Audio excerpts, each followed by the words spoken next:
Olá, tudo bem? Sejam muito bem-vindos a mais um episódio do ACACIcast, o podcast da ACACI. Eu sou Eliana Gorriti, jornalista, e hoje eu converso com Juliana Rossner, secretária de Educação de Vitória. Muito obrigada pela presença.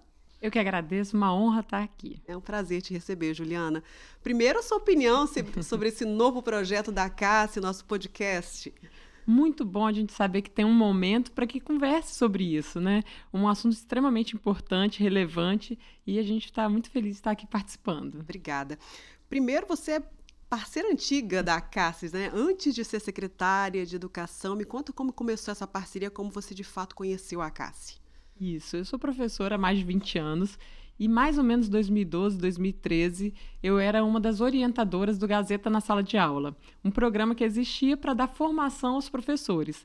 E lá naquele ano foi apresentado para a gente os sintomas do câncer infantil. Então foi uma publicidade que teve na época, com as imagens, com as fotos, e ali eu conheci a ACACI e desde então eu venho nessa parceria, né? Muito como pessoa física mesmo, fazendo as doações. Então a gente sabe de alguns espaços que você consegue arredondar o seu troco e doar para a ACACI, doando cabelo, roupa, outras coisas para que a gente possa estar nesse movimento. Mas é uma instituição que eu conheço há muito tempo e que confio muito no trabalho deles. Esse trabalho da Gazeta na Sala de Aula foi sensacional, né? Porque foi aquele boom, né? E despertou para todos os sinais, todas as informações, trouxe clareza para essa doença, né? É isso. Naquele momento a gente tinha cada ano uma temática e aí você trabalhava com a formação dos professores. Então o que a gente fala dos sintomas do câncer infantil é que eles são muito sorrateiros, eles são muito silenciosos e por vezes a família não consegue fazer esse comparativo porque ela tem só o filho dela. Então quando você fala assim, se você perceber que seu filho está mais molinho, mas para ela é um molinho tão natural, ele sempre foi assim e ela vai entendendo isso como normal. Quando você tem essa criança na escola, o professor consegue ter esse comparativo de outras crianças. Então, para ele, é um alerta ali. Não é com a ideia de diagnosticar, não é com a ideia de medicalizar, mas de falar, família, tem alguma coisa que precisa ser investigada. Esse reflexo no olho aqui não está legal. Esse caroço no pescoço nos chamou a atenção hoje. Mamãe, você já observou esse caroço? Então, esse papel do professor, que para além de toda a função dele, né, da função da escola, do cognitivo, do educar, do trazer conhecimento, mas do olhar humano, quando você consegue enxergar algo que às vezes a família ainda não percebeu. E para a família também deve ser um conforto a mais, né? Você deixa sua criança lá, a mãe já está numa vida tão corrida, tantos compromissos, se tivesse esse olhar mais acolhedor, mais atento, né? E o professor é isso, ele é muito afeto, né? É um profissional que a gente lida com vida. Então, assim, não tem como você não se apaixonar e não vivenciar aquelas crianças. É comum que os professores percebam sintomas de outras coisas também, às vezes uma ansiedade, às vezes uma tristeza. A gente consegue, dentro da nossa turminha ali, que você convive todos os dias com ele, perceber algumas coisas que aquela criança está diferente. E aí é o momento de alertar a família para que juntos, né, investiguem e procurem aí os médicos e tragam essa informação. E aí eu queria aproveitar para pedir a gentileza para você, inclusive, falar uma coisa muito familiar, né, muito íntima da sua família, que você, enquanto professora, esse olhar, e enquanto tia, também começou a perceber algo diferente na sua família. Conta para a gente como é que foi. Então, foi durante a pandemia, né? Eu estava como diretora de uma escola. Na pandemia, aquele fechamento, aquele primeiro momento das famílias não se encontrarem, né? Das crianças. E a minha sobrinha começou a apresentar um cansaço. Às vezes ela tinha uma dor na perna direita, às vezes ela tinha uma dor na perna esquerda. Indo ao pediatra, o pediatra tratando num primeiro momento como uma questão emocional, pela ausência dos avós, dos primos. Nossa família é muito grudadinha. Somos 6 irmãos, então tem muita gente, 13 sobrinhos. E aí, naquele momento de distanciamento social, ela foi tendo esse agravo e tratando. Mas assim, fez exame clínico, estava tudo bem, levava no pediatra, está tudo bem. Naquele momento tinha uma orientação, né, de não ir para pronto-socorro, de não ir buscar um hospital quando não fosse algo muito grave. E a minha irmã, a gente falava por telefone e ela falava. Então, às vezes a gente via vídeo, via que ela estava mais desanimada, não estava querendo comer tanto. E foi um processo muito rápido.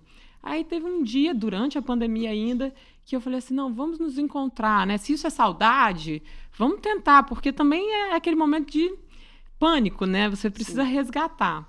E quando eu bati o olho nela, eu falei, tem alguma coisa que está além. E aí, aquela formação que eu tive lá atrás, em 2012, em 2020, me alertou de falar assim, opa, tem uma coisa que não tá bem, assim, não é só isso. Como ficou né? marcada essa informação? Ficou. E aí eu falei assim, olha, tem... Mas assim, eu não suspeitava do câncer, mas eu olhei ali e falei, gente, não está diferente e a gente precisa investigar. E aí ela foi até o hospital e aí, graças a Deus ali, né, ela foi atendida por uma pediatria de urgência, mas que tinha uma experiência com oncologia e dali ela já não saiu. Ela já ficou 60 dias internada, né? Saiu assim, 60 dias depois ficou internada. Para a família, descobrir um câncer infantil é uma loucura, porque assim, a gente vai tendo as doses, cada dia é uma notícia e uma notícia mais assustadora, né? Então a gente não sabia o que era, e aí a médica falava, olha, tem cheiro de câncer, tem jeito de câncer, parece câncer, mas eu não posso afirmar que é um câncer. A gente depende ainda de todo um diagnóstico para ser fechado. Então ela ficou 60 dias internada, já fez a primeira transfusão de sangue, foi aquela correria. 3 aninhos, né? 3 aninhos. E aí veio o primeiro diagnóstico, então, que era um neuroblastoma, grau 4, com metástase. E aí, assim, tudo que vinha era cada vez mais difícil. Então, assim, eu lembro de estar lá com ela e a oncologista fala assim, saiu o resultado, não é leucemia. E a gente, né, de fora, a leucemia é algo que você já ouviu falar, neuroblastoma a gente nunca tinha ouvido falar. E eu falei, ai, que bom, não é leucemia. Aí a pediatra falou, não, era melhor que fosse. O neuroblastoma é muito agressivo. Ele tem uma chance, ele não tem cura, ele é um tipo de câncer que não tem cura e tem uma chance de retorno e óbito muito grande. Então, assim, abriu um mundo. É devastador para a família, É devastador. Né? A família, ela se sente muito desassistida mesmo. E aí foi muito interessante porque volta a parceria com a Acácia nesse momento. Enquanto a gente estava ali identificando e lembrar que era na pandemia, então, assim, minha irmã tinha as notícias sozinha, porque não podia estar com ninguém no hospital. E aí a gente ia se encontrando às escondidas, tentando organizar isso, tentando acolher, tentando entender. E eu fui procurar a Acácia, porque eu falei, onde vai ter informação? Né? Quem vai ter informação? No estado do Espírito Santo, a grande referência é a Acácia. E ali a gente encontrou um grupo de outras mães passando pelas mesmas situações, de outras tias, de outras pessoas que precisavam fazer essa rede de apoio. E essa rede de apoio é tudo. E naquele momento também não estava aberto as oficinas, porque tem muita coisa na Acácia, né? Esse atendimento completo, e isso que eu acho que é fundamental. Assim, não é só a comida, não é só a roupa, é a hospedagem, a dignidade, o grupo de apoio, o acolhimento. É alguém que já viveu isso e que deu certo e que hoje está na casa, né, como voluntário. Então, assim, a gente se apoiou, de fato, na Acácia. E aí, assim, durante esse tempo todo de tratamento, né, ela já fez muitas químios. No primeiro momento eram 10 meses de químio, já foram 2 anos de químio. Ela terminou agora o último protocolo, conseguiu fazer um transplante de medula autólogo, ela foi doadora da própria medula. Depois ela conseguiu um remédio que a gente precisou brigar na justiça e conseguiu todo esse medicamento, um medicamento muito caro, experimental ainda, aprovado aqui. Trouxemos importado, conseguiu fazer, aí faz vaquinha aqui, pede aqui, entra na justiça aqui. É toda uma mobilização e uma rede de apoio. E aí agora ela está fazendo um tratamento experimental, porque como não tem cura, ela tinha um tumor de 10 centímetros, inoperável no Brasil. Então aqui nada tinha sido... não tinha esperança de tirar o tumor, né? Fica na suprarrenal e... que é, né, muito próximo da aorta abdominal, então tinha muito risco de óbito. No Brasil era uma cirurgia que não faria.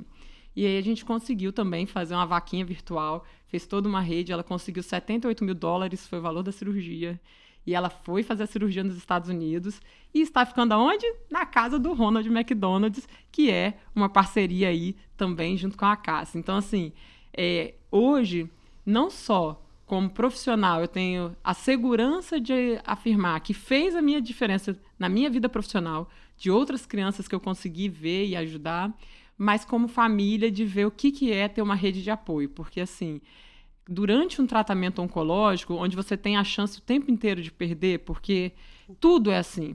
Eu lembro que ela fez um tratamento em Brasília que eram 9 doses, e as doses eram contadas de trás para frente. Então, um dia ela fazia D10, D9, D8 e tal, porque durante a medicação, que durava 4 horas de medicação, tinha 90% de chance de morte súbita.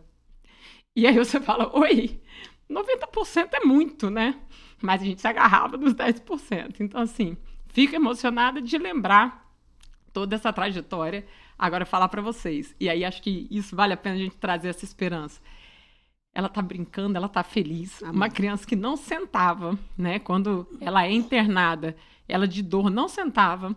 Hoje é uma criança 100% ativa, muito alegre, que enche a nossa vida de alegria e que faz parte aí desse acompanhamento. Então, assim, não é fácil. Para aquelas famílias que estão enfrentando agora, não é fácil. Mas é possível, aí é uma questão da gente ter muita fé e muita rede de apoio para você ter energia para continuar a luta. Claro. Porque a luta é intensa. Eu ia te falar isso exatamente. Eu sou tia também de 4, né? A minha sobrinha maior tem 20 e poucos anos já. E é um filho, né? Você falando assim, dá para sentir assim, nossa, é o amor, o zelo, o cuidado, e a mãe não tá com aquela cabeça, é você que tem que estar. Agora você se emociona, você chora de alegria também por ver que ela tá bem, mas eu tenho certeza que naquele momento você foi a razão e buscou a Cassi, e como é bom ver que você teve esse acolhimento, a sua família teve todo esse acolhimento, e ela tá curando, né? Tá curada praticamente. Tá, hoje ela já, né, retirou todo esse tumor, ficou 10% do tumor que realmente é inoperável, mas você vê uma criança muito pequenininha, né? Hoje ela está com 6 anos, tirar 9 centímetros de tumor é tirar muito. Mas, assim, esse acolhimento e essa diferença, sabe, das pessoas que estão ali acreditando, porque a ciência é muito dura. Então, você pega o laudo e fala, olha, ela não tem chance, né? A gente ouviu de algumas pessoas dizer, olha, não vai durar 2 meses, 3 meses. E aí você fica enlouquecido. Então, assim, o tratamento, ele é isso. E eu falo que a dor que a minha irmã sente, eu jamais vou sentir. É a filha dela, é a razão da vida dela. Ela tem toda uma luta e uma luta de mãe solo. E isso acho que é importante a gente falar, né? As mulheres mães solos que vão ficando cada vez mais solos quando se tem tanto uma deficiência Sim. ou quando se tem um tratamento de saúde. Infelizmente, a gente tem uma cultura de abandono muito grande ainda e dessa dificuldade mesmo. Mas, para além disso, do que está ali posto, essa energia e essa fé. Então, assim, a dor dela é única, nem me comparo. Só que eu conto para ela, a gente tem outras dores, porque também você vê a sua irmã. Claro. Então, assim, é a sua sobrinha e a sua irmã. Ela é a caçulinha de casa, né? Então, assim, a gente querer proteger e de coisas que você fala, eu não tenho como proteger, eu tenho que dizer, estou aqui. A gente brinca muito. Você quer minimizar aquela dor, né? Você quer tentar resolver, você quer trazer a razão, enfim... É uma luta mesmo, e é bom saber assim, né, que você pode compartilhar isso com outras famílias que estão passando pela mesma situação e que, olha, pode dar certo, vai dar certo, vamos junto, né? Dá a mão e ir junto. Isso aí. E aí, desse lado... Obrigada pelo depoimento, tá? Desse lado, você vai para um outro lado agora, como secretária de Educação de Vitória, e aí Deus faz tudo muito certo, né? Coloca na tua mão... a possibilidade de ajudar mais e mais pessoas. E aí surge o nosso querido... A Cassinho vai à escola. A Cassinho, deixa eu ver se eu mostro aqui, eu não sei, eu aqui. Vou te dar ele. Me conta como é que surgiu ele. Então, como eu coloquei para vocês, tudo isso vem na pandemia, né? A situação com a minha sobrinha e tal vem na pandemia. E aí, no final de 2020, vem o convite para eu assumir a secretaria. Já há 20 anos como educadora, já tinha passado como professora, coordenadora, diretora, já tinha uma história na educação. Assumo com a responsabilidade de cuidar e educar aí de 43 mil crianças, 103 escolas. Você fala, caramba, como é que a gente faz isso agora? E aí, dentre todos os acompanhamentos, né, que a gente vem trabalhando, existe o programa Saúde na Escola, que é trabalhar várias questões. Então, por exemplo, esse ano a gente tem trabalhado diabetes infantil, pensado nisso. E aí você trabalha a formação de professores, você começa a acompanhar. Como eu estava muito sensibilizada com a situação que tinha acontecido, finalzinho, né? Em setembro de 2020 é quando a gente descobre o câncer e eu assumo em janeiro de 2021, a gente começa a falar o que é feito em Vitória em relação às crianças da rede, né? E aí não só a minha sobrinha, que é estudante da rede, mas como é que é feito esse tratamento? Porque durante o tratamento eu vi que, como mãe, como tia, a última preocupação dela era a escola. Ela está lutando por muitas outras coisas. Mas, por outro lado, muitas crianças se curam e voltam para a escola. E como é que ficou esse tempo escolar da vida dela? Por exemplo, a minha sobrinha não estudou de forma presencial dos 3 aos 6, porque, não sei se todos sabem, mas quando você está em processo de quimioterapia, é como se zerasse todas as suas vacinas. Então, ela fica com a imunidade, né, muito baixa. Então, a escola não é um lugar adequado. Mas como é que você trabalha socialização e tal? E eu fui entendendo das governabilidades que a classe hospitalar ela é de responsabilidade do governo do estado. Mas o município que tem os pequenininhos. Então, como é que você equilibra entre política pública? Porque aí eu converso muito com o presidente da CASSE nesse sentido, que não é a pessoa. A pessoa Juliana e a CASSE têm uma relação. Mas como que a gente institucionaliza isso para independente quando eu não estiver aqui? Quais são as políticas públicas que a gente pode construir? E foi isso que a gente buscou. Então, a gente começou a avançar na discussão da proposição da classe hospitalar enquanto conteúdo, enquanto currículo. Começamos a trabalhar os sintomas para os professores, para que esses professores possam alertar essas famílias. E aí foi lindo, porque nós fizemos uma formação junto com a CASSE, junto com a oncologista, de trazer quais são os primeiros sintomas. Porque nós sabemos que o câncer, quando ele é identificado precocemente, você tem 80% de chance de cura. Então, assim, como é que a gente pode ajudar isso como um articulador, um multiplicador? E aí conseguimos. E aí a CASSE veio com esse projeto que eu achei a coisa mais linda, que era, ok, fizemos formação para todo mundo, mas todo ano muda professor. Como é que a gente agora cuida no miudinho? E aí fizemos, no ano passado, em 2 escolas, um programa onde a CASSE foi até a escola e formou esses professores sobre os primeiros sintomas, trouxe um kit com quebra-cabeça que está aqui, o joguinho da memória. Né? E aí são 4.700 professores, quase 7.000 profissionais, né? Isso aí.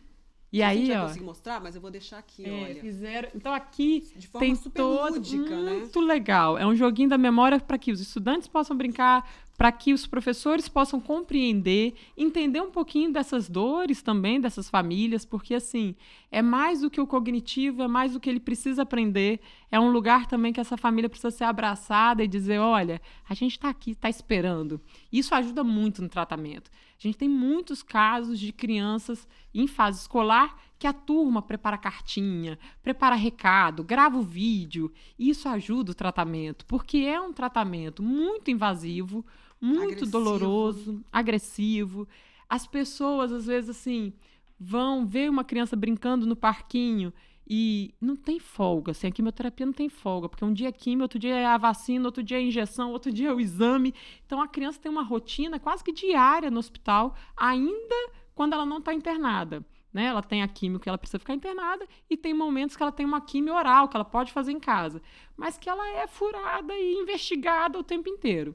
E aí ela tá brincando no parquinho e chega alguém para perguntar por que ela tá careca, o que ela tem? No momento que aquela mãe não quer conversar sobre isso, aquela mãe quer a criança, a infância. E aí a escola tem esse papel de ser um lugar dele ser indivíduo, dele não ser doença. Sabe? A doença está nele, né? Ele está em tratamento, mas ele é um indivíduo que sente, que se apaixona, que tem autoestima, que tem problema, né, de parar e pensar nisso, que tem conflito, que é tá uma crescendo. criança que quer brincar, né? É uma brincar. criança, né? Como eu falei, as crianças que foram lá na loja vazia, elas falaram, mas a gente quer dar uma volta na escada rolante. Eu falei, gente, elas só querem subir e descer a escada rolante, sabe? Tinha um menininho pequenininho. E assim, como é interessante, bonito vocês trabalharem isso nas escolas por conta das outras crianças, da empatia, né?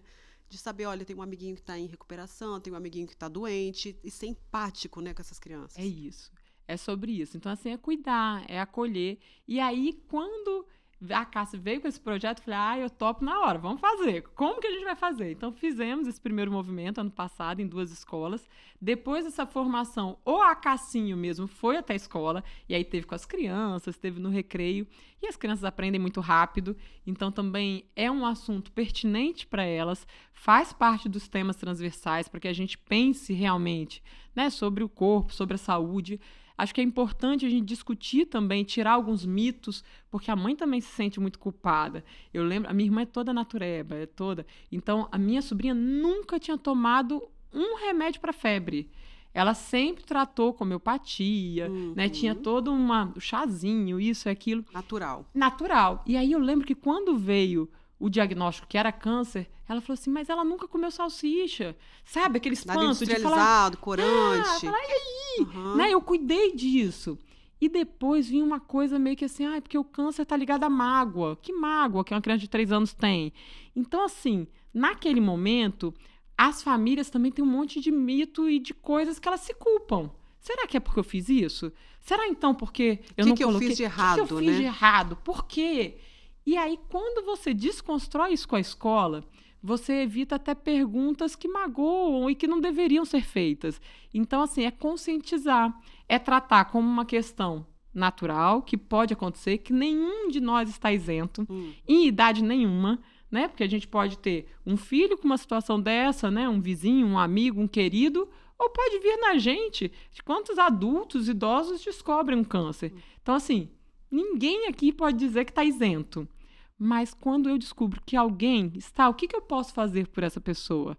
E é isso. Às vezes é só dar um abraço, às vezes é deixar tomar um banho e é falar, olha, eu vim aqui lavar sua louça. Eu não vou conversar com você sobre a doença, eu não vou conversar sobre o tratamento, eu vim aqui, fazer um almoço para você.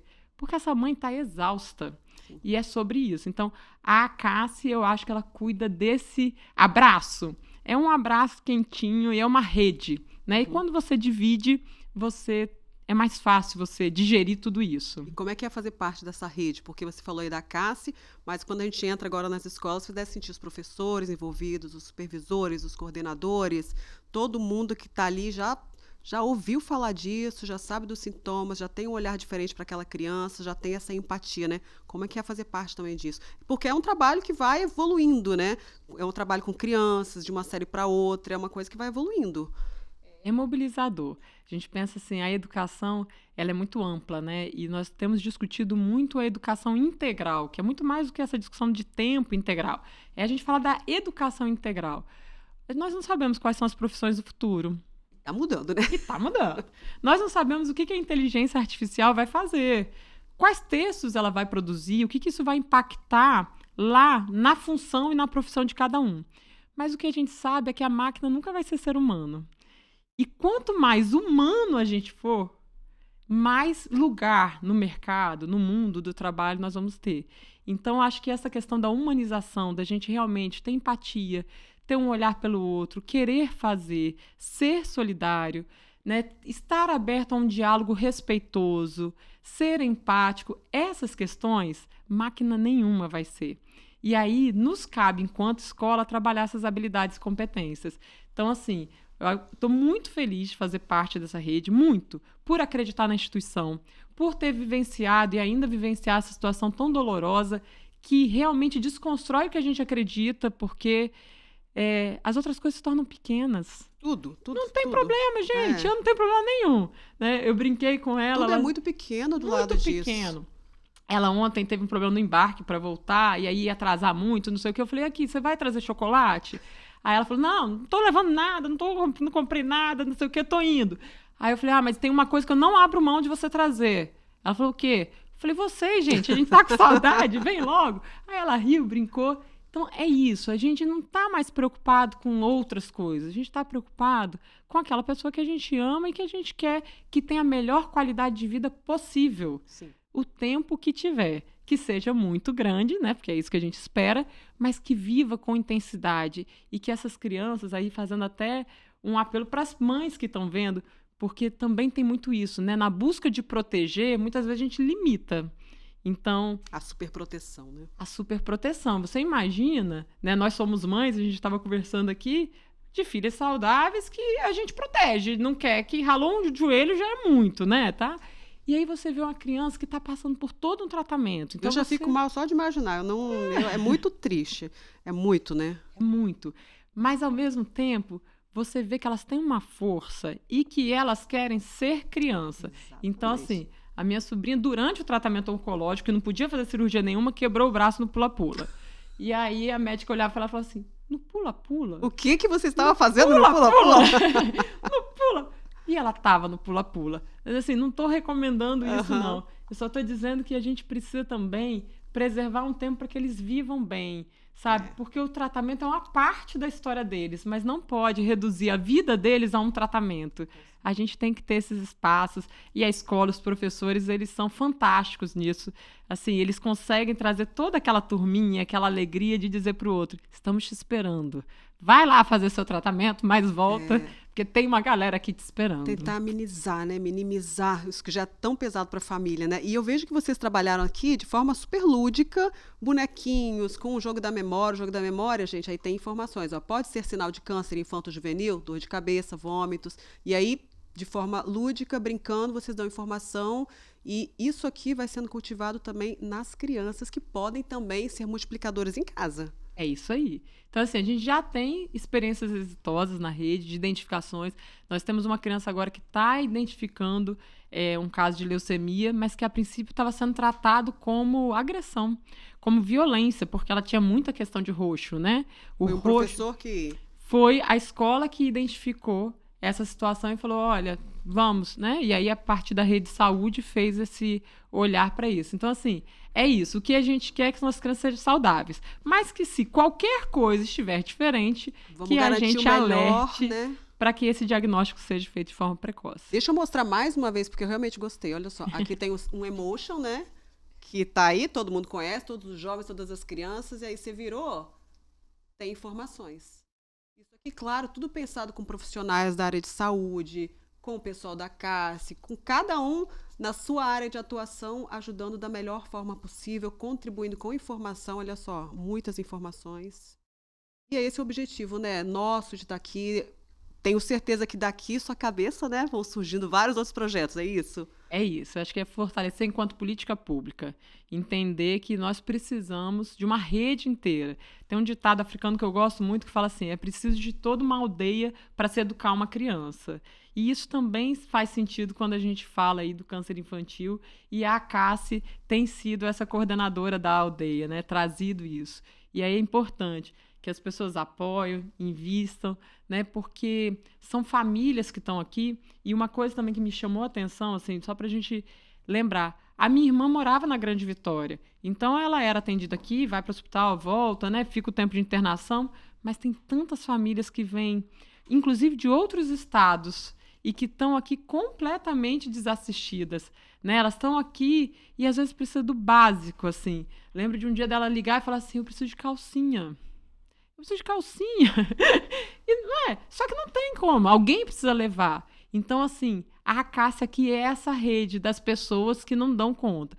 Assim, que não estão aqui, né? Sim. Fisicamente não estão. Assim como a gente agora, quando ela vai para fora e faz o tratamento, essa última ida dela agora, são 2 anos de tratamento, no exame, ela lê o exame antes, não lê o exame antes, gente. Médico existe para isso. É tentador, mas não lê. E aí deu uma mancha no pulmão e o medo de ser metástase. E aí é que já surtou aquela coisa toda. E não era uma mancha que podia ser uma gripe, alguma coisa, porque o exame é muito profundo. Só que ela estava lá longe. E aí você faz como para acolher uma pessoa que está lá longe? Então também a gente pensar nessas pessoas que não são do nosso estado ou que são do interior do estado e que vêm para cá, larga tudo, larga o emprego, larga a condição, né?